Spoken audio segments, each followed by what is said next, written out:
Hal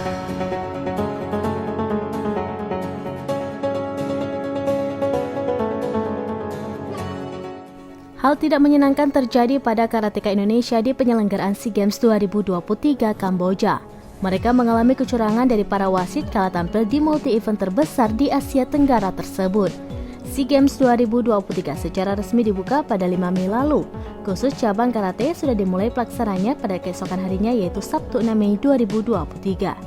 Sayangnya sejumlah karateka Indonesia mengalami kejadian tidak mengenakan. Mereka dicurangi oleh wasit yang memimpin pertandingan.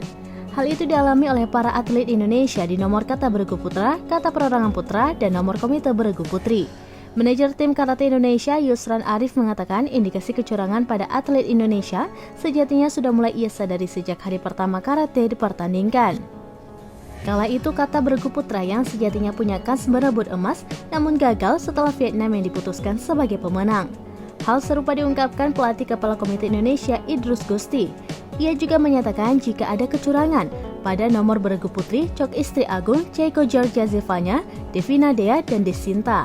Sejauh ini PB Forky telah mengajukan surat protes yang ditujukan kepada AKF yaitu Asian Karate Do Federation dan WKF yaitu World Karate Federation dengan tebusan NOC Indonesia. Baik Idrus maupun Yusran berharap ada solusi terbaik atas indikasi kecurangan tersebut. Karate Indonesia di SEA Games sejauh ini sudah mengantongi 2 medali emas, 4 perak, dan 7 perunggu.